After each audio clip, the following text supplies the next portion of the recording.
Dia memperingati hari-hari besar lain. Kenapa tidak dipermasalahkan?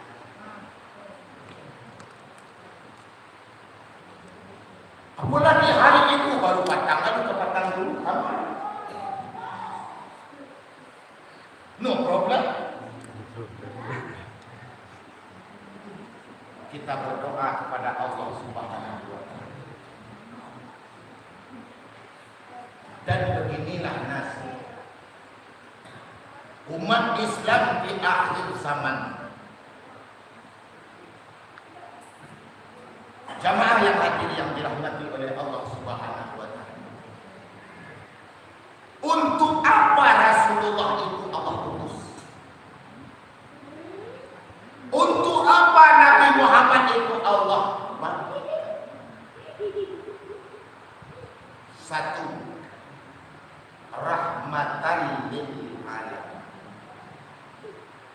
Wa ma arsalnaka illa rahmatan lil alamin. Dan tidaklah kami utus engkau Muhammad kecuali sebagai rahmat bagi semesta alam. Ini tujuan Rasulullah. Bukan saja umat manusia yang merasakan rahmat itu atas kelahiran Nabi besar Muhammad sallallahu alaihi wasallam, alam semesta. Kalau sebelum Nabi Muhammad dilahirkan, apa yang terjadi? Bagaimana kondisi umat saat itu? Mana kuat itu nan berkuasa, mana bagah itu nan memarintah. Tidak ubahnya yang berlaku di kala itu hukum jahiliyah. Istilah orang awam, bapanak kepangkalangan.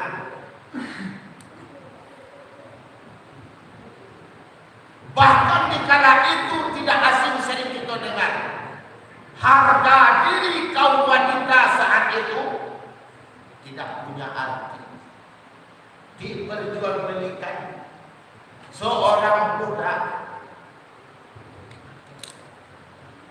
bahkan malah soaib, andaikan dalam satu keluarga seorang ayah mempunyai bayi perempuan, itu aib luar biasa. Tak sakit, banyak orang membunuh anak kalau itu kalau itu. Tapi muncul Nabi Muhammad membawa Islam, langsung berubah corak.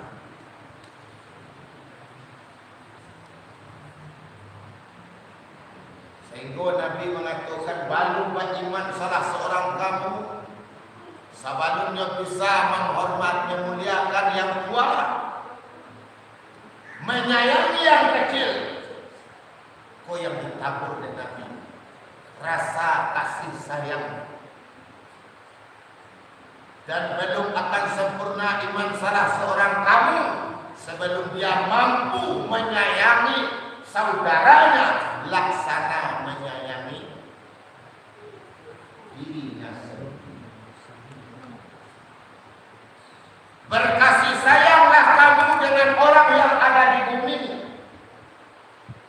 Sayangilah makhluk yang ada di bumi, niscaya akan sayang kepadamu orang yang di langit. Rasulullah tebarkan kasih sayang.